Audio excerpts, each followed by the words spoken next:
Jammu Kashmir assembly का budget session चल रहा है और इस वक्त हमारे साथ मौजूद हैं एमएलए पहलगाम अल्ताफ़ साहब। अल्ताफ़ साहब, सबसे पहले तो कल रेलवे लाइन के हवाले से जो बात छिड़ी थी, कई सारे लोग उससे मुतासिर हो रहे थे। आप ही कॉन्स्टिट्यूंसी तक वो रेल जा रही थी, किस तरीके से देखते हैं फिलहाल जो हॉल्ट देखने को मिला? देखिए, पूरे लोगों को हम मुबारकबाद देना चाहते हैं। इन पर्टिकुलरली पहले जो हमारी सरकार है, उमर साहब की जो चीफ मिनिस्टर है, हमारे जो एमपीज़ हैं और अश्विनी जी जो यूनियन मिनिस्टर हैं, उनका शुक्रिया अदा करते हैं कि जिन्होंने इस दोनों प्रोजेक्ट को इल्तिवा में रखा है। इसमें काफ़ी ज़्यादा खदशात लोगों में थे, ज़मीन बहुत कम थी और गरीब गुरबात इसमें मुलवस थे, जिनकी बागों से, जिनके बगीचों से, जिन्हें मेहनत करके वो बाग बनाए थे, वहाँ से ये रेलवे लाइन गुजर रही थी, जिसकी कोई भी ज़रूरत नहीं थी। यही बात हमने स्टेट गवर्नमेंट तक पहुँचाई, जनाब उमर साहब तक बात पहुँचाई। उन्होंने आगे बात की, अश्विनी जी से बात की, ऑनरेबल एमपीज़ को डायरेक्शन दी कि आप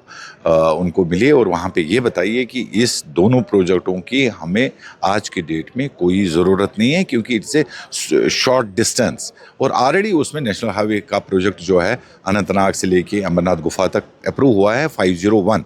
तो दूसरे प्रोजेक्ट की कोई ज़रूरत नहीं थी। सरकार ने, जम्मू कश्मीर की सरकार ने इस बात को समझा, वहाँ तक बात पहुँचाई और यूनियन मिनिस्टर ने भी अदबन ये अनाउंसमेंट किया कि दोनों प्रोजेक्ट को इल्तिवा में रखा और हमारी कोशिश ये रहेगी कि ये दोनों प्रोजेक्ट जो है, इनको हम कोशिश करेंगे कि कैंसिल हो जाए। अल्ताफ़ साहब, यूनियन होम मिनिस्टर का दौरा है जम्मू कश्मीर में, क्या कुछ उम्मीदें रहेंगी उनके इस विजिट से? बिल्कुल खुशामद बात है कि जनाब अमित शाह साहब आ रहे हैं और ये तो अच्छी बात है।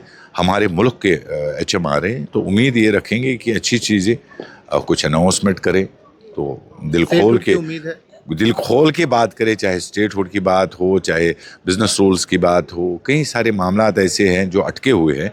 हो सकता है, होपफुली वी एक्सपेक्ट कि होम मिनिस्टर साहब यहाँ आएंगे तो राहत की सांस हमें ज़रूर मिलेगी, कुछ ना कुछ देखिए ज़रूर जाएंगे, ये हमारी उम्मीद रहेगी और उनसे रिक्वेस्ट भी रहेगी कि आपके पास जितने भी अभी हमारे मसाइल पड़े हुए हैं, चाहे स्टेटहुड को लेके, चाहे जो जम्मू कश्मीर के जो मुसलमान बाहर मुल्कों में जाते हैं, जिनको मारपीट किया जाता है, चाहे शाल वाले हैं, चाहे वहाँ पे बिजनेसमैन हैं, चाहे स्टूडेंट्स हैं, तो उनसे अदबन गुजारिश रहेगी कि उनके साथ भेदभाव ना हो, उनके साथ मारपीट ना हो। हर जो स्टेट है उन पे डायरेक्शंस पास ऑन की जाए कि उनको ट्रीट किया जाए as Indians, not as any other person from any other countries। बिल्कुल। आखिर में एक चीज़, कल असेंबली सेशन जब चल रहा था तो अनपार्लियामेंट्री लैंग्वेज का इस्तेमाल हुआ। भारतीय जनता पार्टी ने ये भी कहा कि डिप्टी चीफ मिनिस्टर ने सही लैंग्वेज इस्तेमाल नहीं किया, अनपार्लियामेंट्री लैंग्वेज इस्तेमाल की। किस तरीके से देखिए,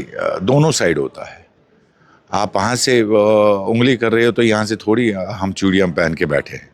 आप वहाँ से अगर गलत, पहले तो अनपार्लियामेंट्री लैंग्वेज अगर इस्तेमाल हुई है तो इट्स टोटली रॉन्ग, लेकिन अगर वहाँ से कोई ऐसी बात वहाँ करें तो जवाब तो देना लाजमी होता है। तो मुझे लग रहा है कि डिप्टी सीएम ने जो बात की, मुझे कहीं पे नहीं लगा कि उसने अनपार्लियामेंट्री लैंग्वेज इस्तेमाल की। इसको कहते हैं तेरा कुत्ता टॉमी, मेरा कुत्ता कुत्ता, ऐसी बात नहीं है। जो वो करेंगे उसका जवाब ऑब्वियसली रखनी चाहिए और we should do it because we are seniors now. तीसरी बार हाउस में है तो इसकी जो लाज है रखनी है, लेकिन अगर आप हर किसी मेंबर पे ये फ़र्ज़ बनता है कि वो इस हाउस की लाज रखे। अगर वहाँ से कोई उल्टी बात करे, जवाब देना लाजमी बनता है। शुक्रिया।